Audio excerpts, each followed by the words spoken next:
Hi everybody, I'm Jen and this is Hayes. And this is edition 0 of Up and to the Right. And so we thought to kick things off, we'd do a little video and tell you a little bit about who we are, what we're hoping to get out of this newsletter, and go from there. So to start, Hayes, why don't you tell us, who are you?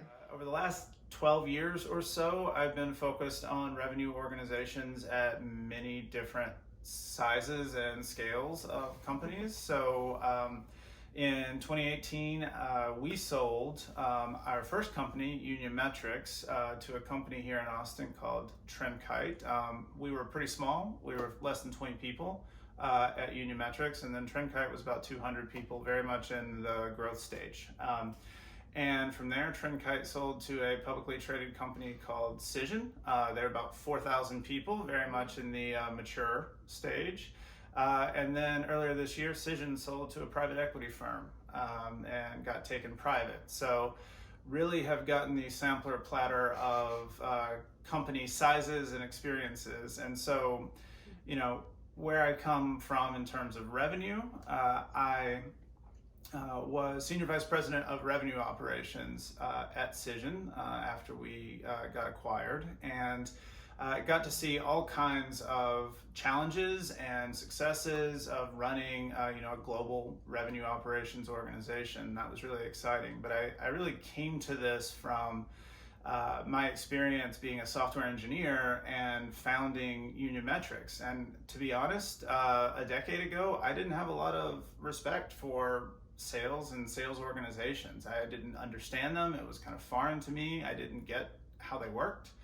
I was able to kind of ignore that until I couldn't. And it became the most important thing that we had to figure out how to do right at Union Metrics. And quite frankly, I think we made a ton of mistakes.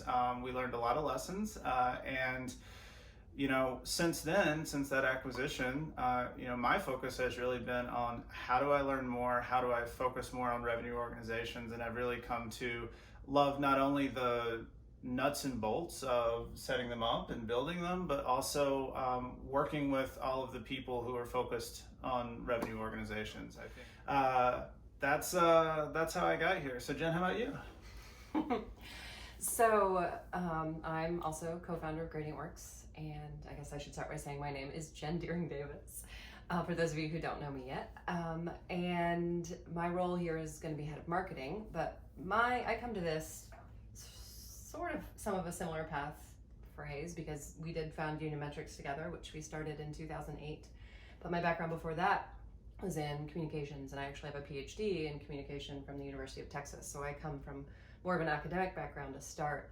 For me, it's a similar evolution, I think, and how I've come to understand and appreciate the revenue organization, because for me, when I started, sales was it was a scary word. I didn't want to have to do sales. It didn't make a lot of sense to me. I didn't understand it. I definitely didn't respect it the way I needed to. And so over the past, 10 or 15 years, I've definitely seen that change. So like Hayes, been through a whole bunch of acquisitions in the past 2 years, from Union Metrics to Trendkite to Cision. At Cision, I ran global communications, content, and brand, which was one branch of our global marketing organization, and learned a lot there about the different ways that a marketing team has to work with new business acquisition, with account management, customer success, and got to try a lot of things as we saw what worked and what didn't there. So that's been pretty exciting. So yeah, that's kind of where I'm coming from. Cool. So we won't talk too much today. We don't want to make you stare at our faces for too long, but we just wanted to talk a little bit about what we are thinking about, what our questions are, what we're hoping to get from this newsletter, what we're doing with it. Why are we even here? So maybe I can ask you a couple of questions, Hayes. Sure. The world looks a lot different than it did, 5.5 months ago. Definitely than it did 12 years ago when you started Union Metrics, or even 2 years ago when we sold Union Metrics. So what do you think some of the characteristics are? What's happening right now that's impacting revenue organizations? What sorts of things are we thinking about? Not just us, but everyone here watching. Well, specifically from the pandemic perspective, I think one of the things that this has really accelerated is something that I think a lot about, which is essentially, for B2B subscription organizations, pretty much all sales is literally inside sales right now. People are not going in the field. That's not how sales is happening. And frankly, I think that's been a transition over the course of really many years. But inside sales organizations are interesting and something that I find particularly fascinating because they're built on this model that's really much more process oriented, much more rules based, and much more metrics driven than what you think about if you think about the sort of classic field sales, send a seller out to buy folks dinner and show up at the office, that kind of thing. Not that there's not a lot of process and metrics that go into those types of models, but that's really where I think a lot of the fascination for me lies. The other thing is that I think the pandemic just reinforces the need for B2B subscription businesses. The thing about a subscription business that is really interesting is, it's the combination of a lot of components that all work together. And it makes for, in many cases, a fairly big ship. It's maybe a little bit hard to turn. You change kind of how you handle inbounds today.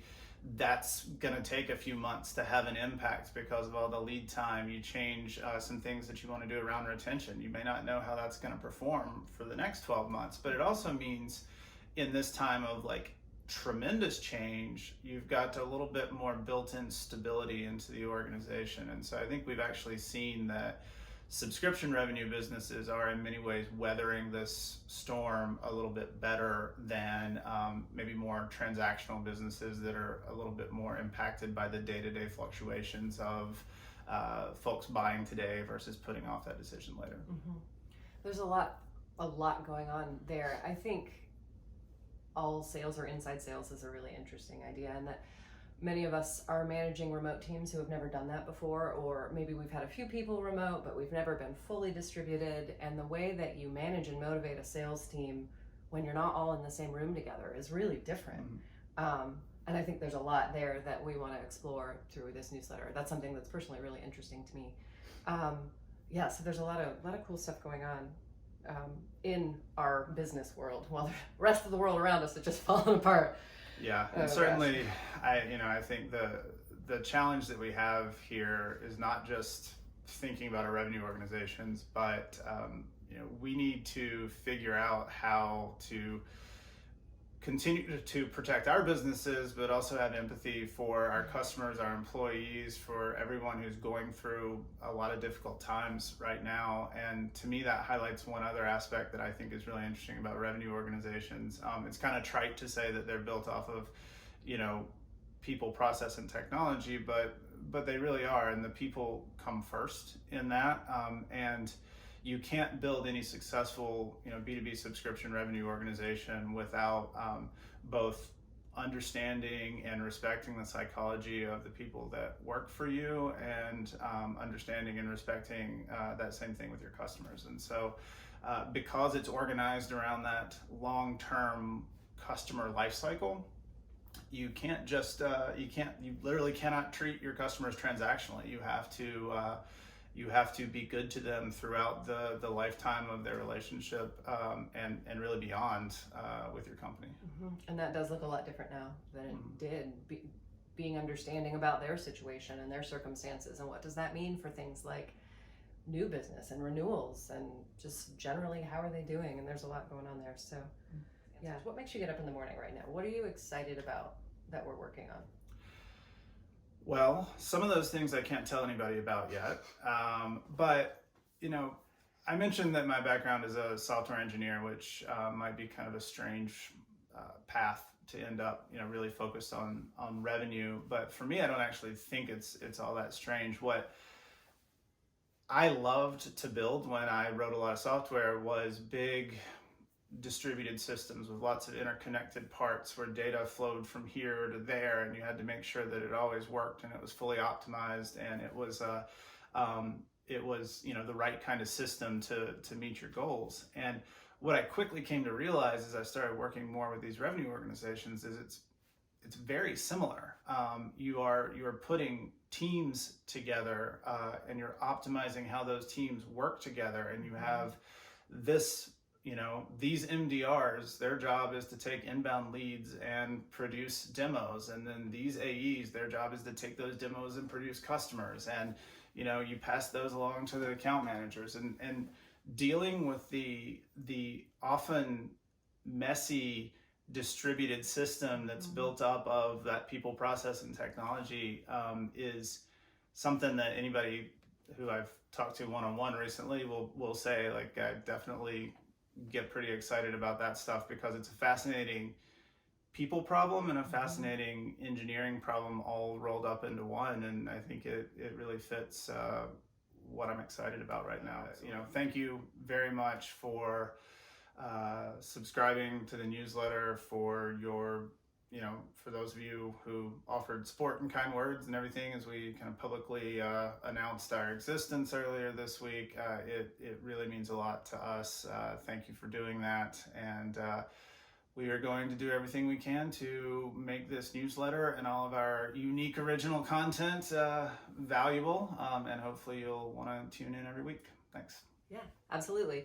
And the other thing I'll say is tell all your friends, if you thought this was useful, then get them to sign up. We got to get more leads. That's marketing right there. I've committed to a big number I got to get, and he'll fire me if I don't. Yep. Maybe, actually. So anyway, but yes, thank you. We really appreciate your support so far, and really excited about what comes next. All right. Cool. Thanks. Thanks.